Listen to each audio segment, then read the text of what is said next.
Hello, bienvenue dans ce nouvel épisode de mon podcast On en parle sur un coup de tête. Je suis Mini Tessie et je suis créatrice de contenu sur les réseaux.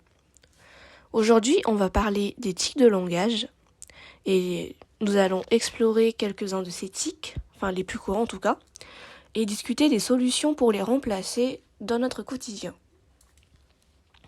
Je tiens à m'excuser tout d'abord pour ma voix, je suis un petit peu malade. Alors, le contexte. Pourquoi j'ai décidé d'aborder ce sujet ? Tout simplement parce que j'ai remarqué, en réécoutant mes podcasts, mes rushs, les vidéos, etc., que j'utilisais tout le temps le mot genre et des expressions comme et je m'en suis rendu compte que c'était vraiment ça rendait la discussion dégueulasse en fait.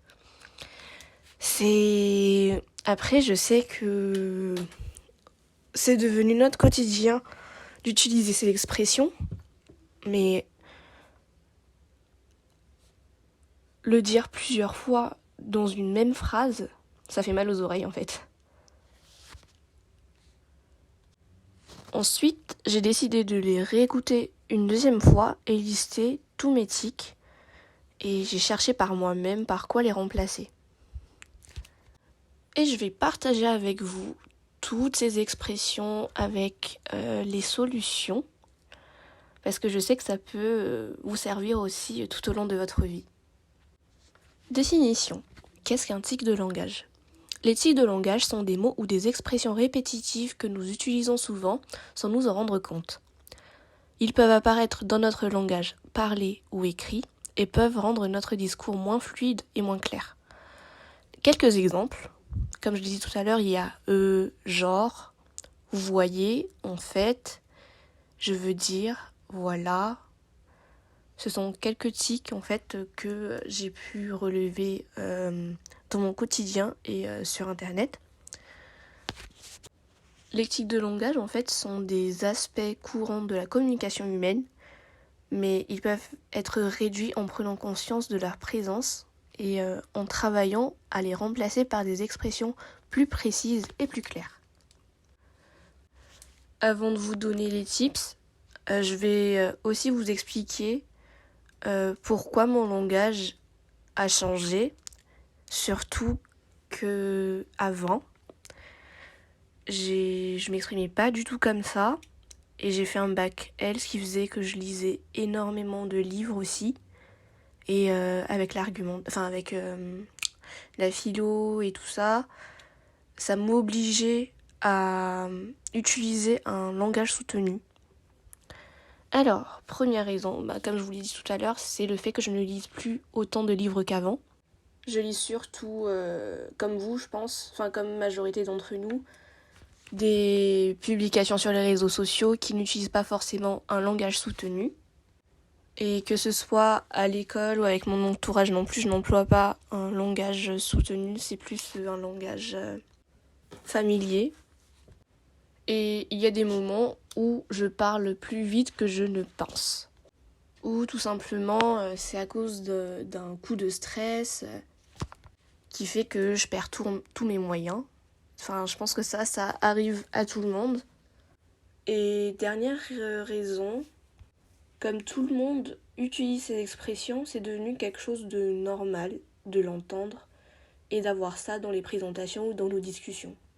Maintenant, on va voir quels sont les principaux tics au quotidien et les solutions pour changer ces habitudes. Le premier tic de langage qu'on va voir est le E. C'est un tic que j'utilise tout le temps et je pense que vous l'avez remarqué dans mes podcasts ou encore dans mes vidéos. Et en fait, c'est le résultat d'un manque de confiance ou d'un manque de préparation. Je l'utilise en général pour éviter le blanc, le moment le silencieux surtout.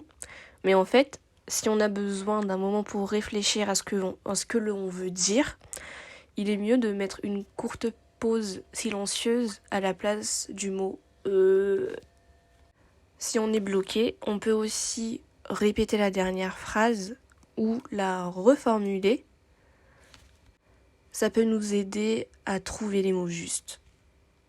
Le deuxième tic de langage est le mot genre. En général, on l'utilise pour introduire une idée ou pour remplacer une pause, mais ça rend le discours moins clair. Pour le remplacer, on peut utiliser des mots plus précis pour introduire nos idées et prendre le temps de planifier notre discours, comme par exemple avec les mots environ, en d'autres termes, par exemple, de façon, de manière, ou encore comme. Et vous avez encore d'autres expressions pour le remplacer. Troisième type de langage, l'expression en fait. Ce terme-là est souvent utilisé pour introduire une explication, une clarification, mais s'il est souvent trop utilisé, il peut devenir redondant et gêner l'écoute. Pour remplacer ce terme, on peut utiliser des expressions plus variées comme pour clarifier, pour expliquer cela plus en détail, par en effet, ou encore en toute honnêteté. Le quatrième tic de langage, les tu vois.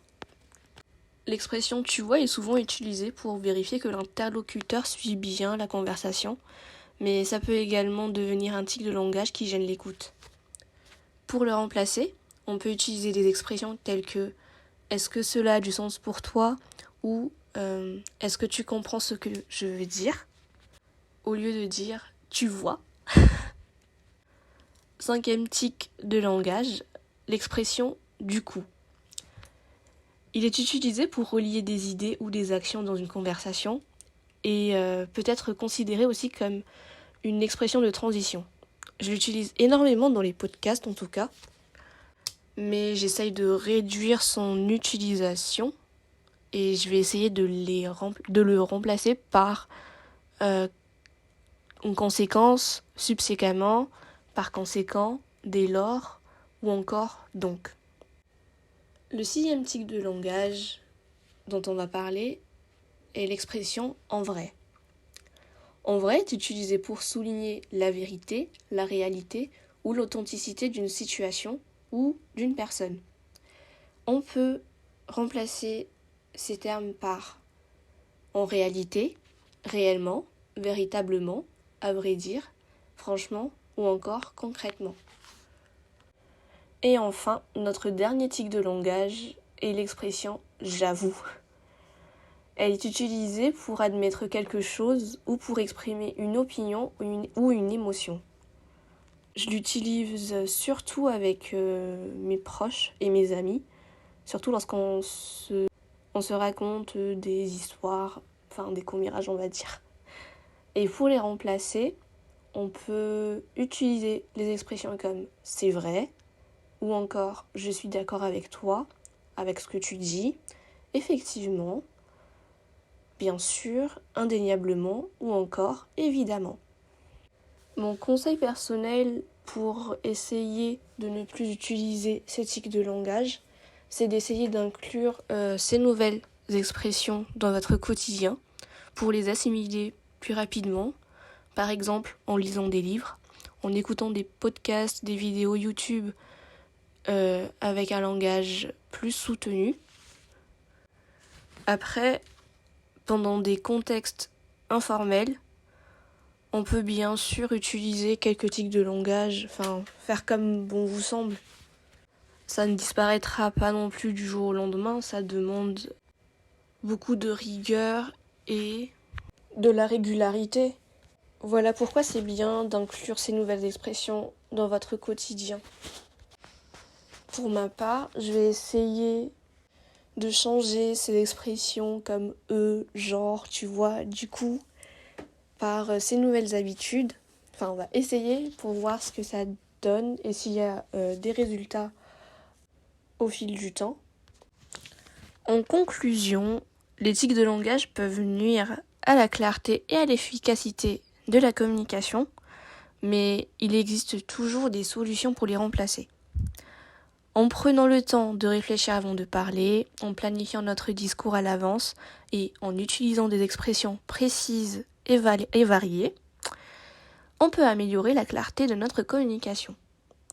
En utilisant ces astuces, on sera en mesure de communiquer plus efficacement et de faire mieux comprendre ce que l'on veut dire à notre interlocuteur.